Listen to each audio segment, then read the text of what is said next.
GFM's TV.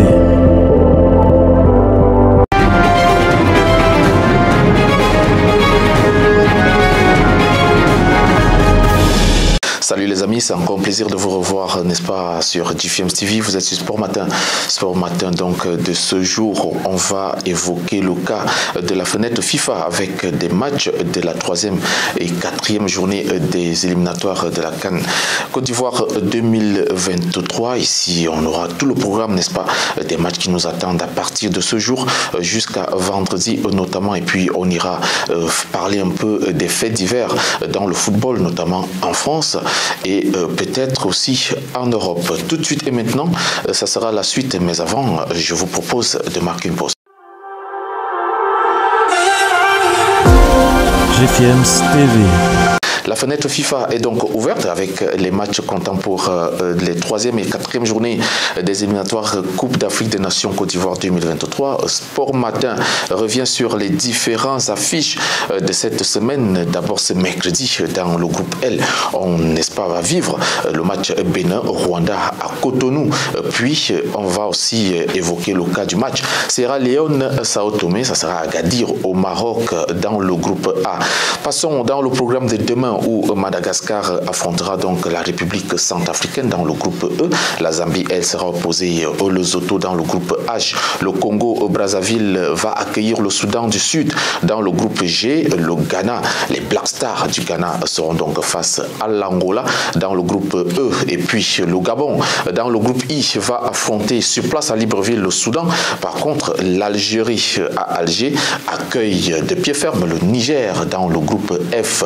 Allons voir ce qui se passera donc vendredi 24 mars. Une pluie de matchs est annoncée ce jour-là avec la République démocratique du Congo dans le groupe I qui affronte donc la Mauritanie. L'Ouganda sera face à la Tanzanie dans le groupe F.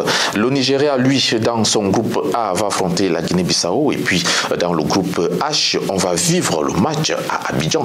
Côte d'Ivoire, Comores, Cap-Vert, lui, va évoluer face à des Swatini dans le groupe B.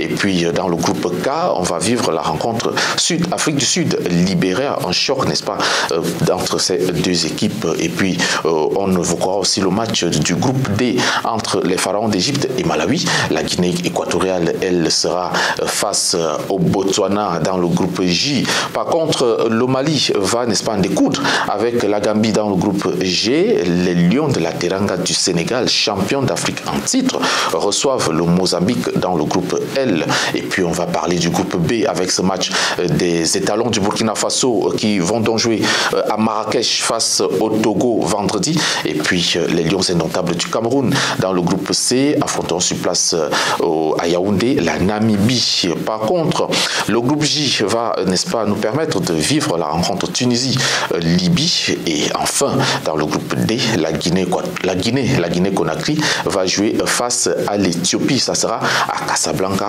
au Maroc. Parlons des faits divers. Comme je l'ai annoncé, l'ancien entraîneur du FC Versailles, club français de national, Youssef Chibhi, a donc été condamné à 8 mois de prison avec sursis pour avoir filmé des jeunes femmes nues à leur insu. Âgé donc de 41 ans, il a été condamné pour atteinte à l'intimité de la vie privée et pour enregistrement ou transmission de l'image d'une personne présentant un caractère sexuel. On compte environ 70 victimes, 70 victimes, mais 7 étaient donc totalement identifiées au cours de l'audience, voilà, au cours de l'audience qui a donc eu lieu du côté de la France.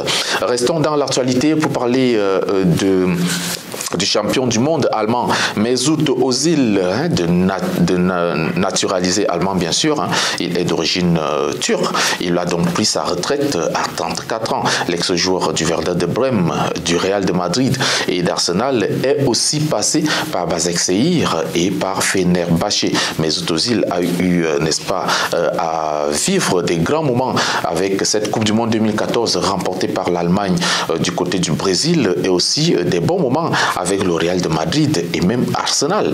Il était un milieu de terrain très doué avec une très bonne vision de jeu, sans oublier une qualité de passe extraordinaire. C'est l'un des milieux de terrain qui a marqué la sphère footballistique du monde lors, n'est-ce pas, de ses passages dans les différents clubs suscités plus haut. Restons, chers amis, dans l'actualité du football. Comme je l'ai dit tantôt, nous sommes donc à la veille du Ramadan et en Angleterre, les joueurs de football pourront donc rompre leur jeûne pendant les matchs. Cette mesure sera donc effective jusqu'au 21 avril prochain.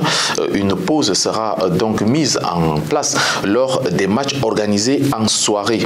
On va parler aussi d'un autre joueur, l'attaquant britannique Levi Lumeka, qui évolue donc du côté de Troyes en France, qui a été flashé à 191 km/h au lieu de 130 km/h. Titulaire d'un permis anglais, Levi Lumeka, 24 ans, circulait en direction de Paris à bord d'une Mercedes GLE et a été contrôlé par des gendarmes. Son véhicule a été immobilisé et placé en fourrière.